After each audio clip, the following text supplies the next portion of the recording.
The Vortak delegation arrived on Earth with their characteristic arrogance, their elongated silver forms moving with deliberate precision through the pristine corridors of the United Nations headquarters.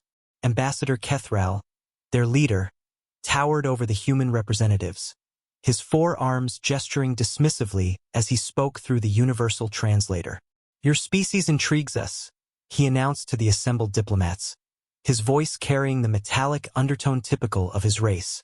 "Though we must confess we expected more. Your technology crawls at a pace that would embarrass our younglings. Your ships lumber through space like wounded beasts. Even your thoughts seem to move with the urgency of continental drift." Dr. Sarah Mitchell, Earth's lead xenobiologist, maintained her composure despite the insult. She had studied the Vortak for months since first contact, analyzing their lightning-fast movements and near-instantaneous decision-making processes. Their civilization had mastered faster-than-light travel millennia ago, while humans had only recently managed to establish colonies on Mars. "We appreciate your candid assessment," Mitchell replied diplomatically. "Perhaps you'd be willing to participate in some comparative studies? We're always eager to learn." Kethral's head tilted, a gesture that might have indicated amusement among his kind. "Very well. Though I suspect the results will only confirm what we already know about your species' limitations." The testing facility buzzed with activity as both human and Vortak scientists prepared their equipment. The initial tests seemed to validate the aliens' assumptions. In complex problem-solving scenarios, the Vortak consistently outperformed humans by significant margins. Their advanced cognitive processing allowed them to analyze multiple variables simultaneously while humans struggled to keep pace. "As expected," Kethral murmured to his aide, watching human test subjects fumble through intricate puzzles that his people solved in seconds. "A promising species, perhaps, but hopelessly slow." Dr. Mitchell observed the proceedings with growing concern. The data was undeniable. Humans appeared inferior in nearly every measurable cognitive metric. But something nagged at her, a detail from her earlier research that didn't align with the current findings. "Ambassador," she said during a break between tests, "would you be willing to participate in one final experiment? Something simpler than what we've been attempting." Kethral agreed with visible condescension, clearly viewing it as an opportunity to further demonstrate Vortak superiority. The setup was deceptively basic. Participants would respond to random stimuli, lights, sounds, tactile sensations, as quickly as possible. Mitchell calibrated the equipment personally, ensuring nanosecond precision in measurement. The first few rounds proceeded as expected. Kethral's responses were swift and confident, his forearms moving in coordinated sequences to input his reactions. The human volunteers seemed sluggish by comparison, their responses registering several milliseconds behind the alien ambassador.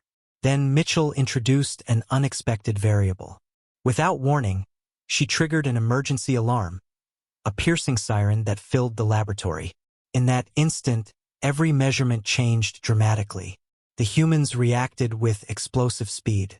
Bodies tensed, heads snapped toward the sound source, hands moved to defensive positions, all within fractions of a second.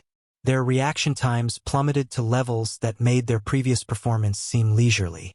Kethral, meanwhile, froze completely.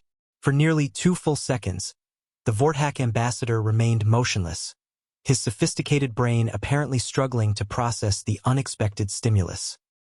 When he finally moved, his actions were slow and uncertain, lacking the fluid grace that had characterized his earlier performance. "Impossible," he whispered, staring at the readouts in disbelief. Mitchell smiled grimly. "Your species evolved in a controlled environment, didn't you? Predictable threats, manageable challenges. You've optimized for complex analysis because you've had the luxury of time." She gestured toward the human volunteers, who were already returning to baseline alertness. "We evolved differently. On Earth, survival often depended on split-second reactions to immediate dangers. A rustling bush might hide a predator. A falling rock could mean death. We developed something your species never needed, the ability to bypass conscious thought entirely when survival is at stake." The implications rippled through both delegations as the data was analyzed and verified. Under stress conditions or genuine threats, human reaction times averaged 40% faster than Vortak responses. When survival instincts activated, humans transformed from seemingly slow creatures into lightning-fast decision-makers.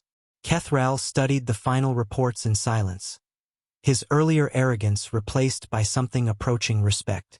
"We may have underestimated your species," he admitted finally. Mitchell nodded. "Speed isn't always about processing power, Ambassador. Sometimes it's about knowing when to stop thinking and start acting." The partnership that emerged from that revelation would reshape both civilizations, combining Vortak analytical brilliance with human instinctive response, a union that proved far more powerful than either species had achieved alone.